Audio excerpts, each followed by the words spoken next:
Don't table your dreams. Ensure you have a funding table in your feasibility template. In this video, I'll help you understand what a funding table is and how it can help save you your own $9 million project. And if you don't know what I'm talking about, well, there's a link to another video where I discuss how I almost derailed my own $9 million project. And if you haven't seen it yet, I highly recommend that you do. Otherwise, continue watching this video and I'll explain how everything works.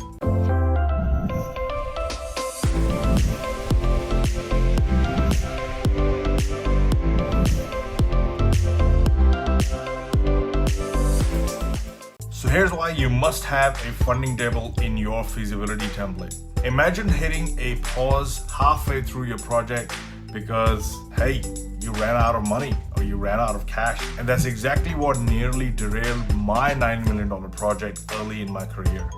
A funding table is designed to do, well, that is give you a clear picture of how much developer's equity you might need to complete the project based on the type and amount of funding available. Lenders are smart and they always have a funding table.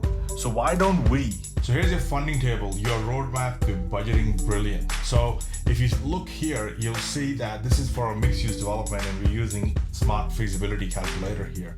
And you've got stamp duty. So let's say the stamp duty on your project, for example, is $110,000 here.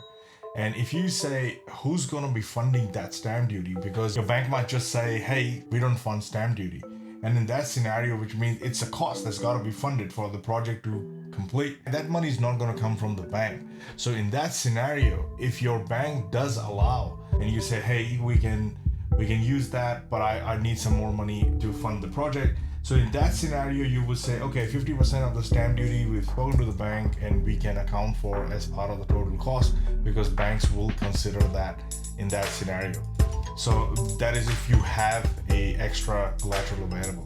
If you don't, then the bank might not put it towards the cost of the construction of the project and may not fund that at all. So let's say closing costs, for example, 100% of that, would that be funded by the bank?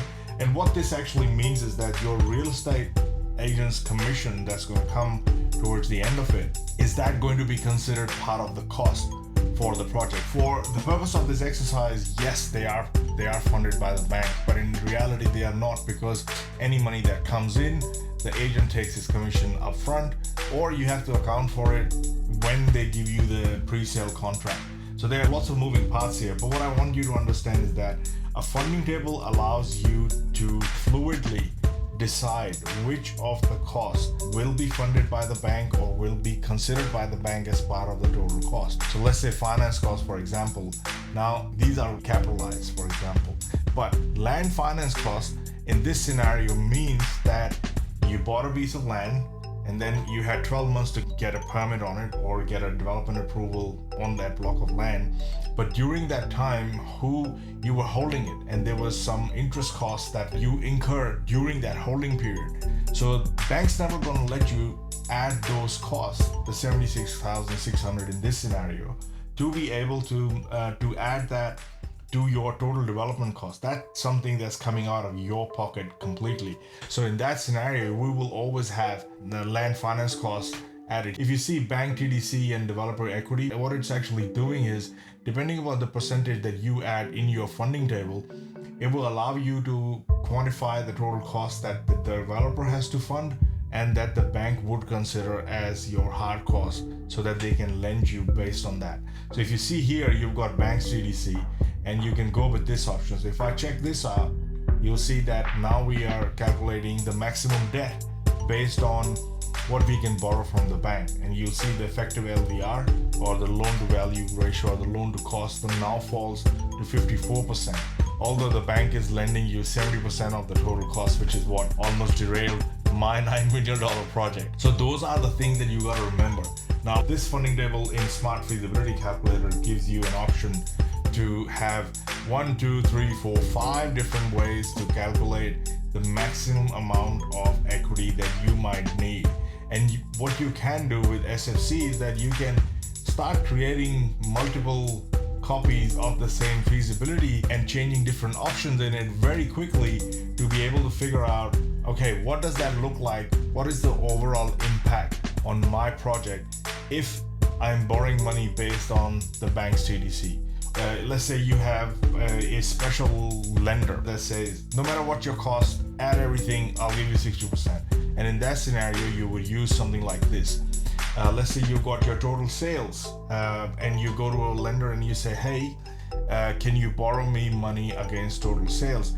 Usually the way that works is that if you're borrowing against GRV, or the gross realization value, or total sales, what it means is, excluding GST, whatever the total amount is, they'll say, hey, we'll give you 70%, but it cannot be less than 80% or more than 70% of the total cost of the project. So in that scenario, they give you a higher ceiling, the higher value, but they also put a ceiling on what's the lowest amount that they'll borrow you. So in that scenario, you can use the total sale option here in a funding table as well. Maximum debt, this is, I like to call it a broker scenario. And what that is, that you've spoken to your broker and your broker says, hey, we will lend you this money, but whoever we've spoken to, the maximum that they'll give you is 2.5 million for the project. And in that scenario, you can say, hey, all I can borrow is 2.5 mil. Everything else has to be funded by me, which means the developer. So in that scenario here, you'll see that total debt is going to be 2.5 mil, but your total equity that you need to now come up with is going to be 6.8 million. And let's say you've got maximum equity, and I like to call this my special entrepreneurial scenario, where I say, hey, I have to do this project. And in my course, I teach people how to look at a project not with the amount of money you've got, but in terms of total cost, and that's a different video altogether. But in here, we are talking about maximum equity, and maximum equity is, I have 1.5 mil, and I had to do this project. No matter how I do it, or how are we going to put it together, does not matter. Everything else, all the other creative strategies have to come into play for me to raise the remaining money. But I only have 1.5 mil. That means 7.8.6, whatever that number is going to come in from debt. And that debt would have different tranches of capital in it. So in Smart Feasibility Calculator, it allows you to do exactly that. No, the banks move before they even make it. It's like a seesaw. What you borrow affects what you need. And in a funding table, it allows you to balance it right. Want to maximize your returns and make sure you have funds to complete your project? Then your feasibility template must have a funding table. Remember, money is the life of the project. And with the funding table, you're always one step ahead and you are well prepared. A funding table prevents you from literally tabling your project.